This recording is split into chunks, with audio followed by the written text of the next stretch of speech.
শুভেন্দুর ডেরায় এবার দিলীপ ঘোষ পাল্টা চ্যালেঞ্জ দিতেই গণেশ পুজোর উদ্বোধনে কাঁথিতে দিলীপ ঘোষ বহু পুরনো দিনের বিজেপি কর্মীরা অনুষ্ঠানে শামিল। দেখা নেই দলবদলু বিজেপি কর্মীদের।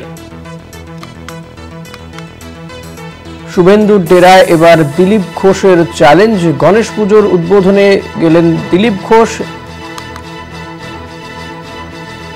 কাঁথিতে দিলীপ ঘোষ একটি গণেশ পুজোর উদ্বোধন করেন। সেখানে বহু পুরনো বিজেপি কর্মী সমর্থকদেরকে দেখা যায়।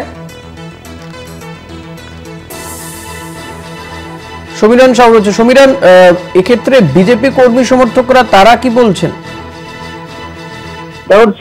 যেটা বিজেপি কর্মী সমর্থক রয়েছে, যারা পুরনো বিজেপির আসলে যারা অনেকে দাবি করছেন ৯৬ সাল থেকে যারা দল করে আসছেন, তারা যেমনটা দাবি করছেন যে এখন একাধিক জায়গায় সংগঠনের পুরনোদের কিন্তু গুরুত্ব দেওয়া হচ্ছে না, কার্যত সেখানে পাশাপাশি যারা নতুন মুখ আসছে সেখানেও ক্ষেত্রে দেখা যাচ্ছে যারা এলাকায় মানুষ পছন্দ করে না, যারা দুর্নীতিতে অভিযুক্ত, সেই সমস্ত মুখদের কিন্তু দলীয় পদে বসানো হচ্ছে, যেটা নিয়ে বিজেপির কর্মী এবং সমর্থকরা তারা সেটা মেনে নিতে পারছে না। কার্যত সেই ফলই দেখা গেল কাঁথিতে, কারণ এই প্রথম দিলীপ ঘোষ কাঁথিতে কোনো পুজো মণ্ডপের উদ্বোধন করলেন এবং কাঁথিতে চা চক্র করলেন, যেটা নিয়ে কিন্তু রাজনৈতিক জল্পনা কিন্তু তুঙ্গে বর্তমান কাঁথিতে।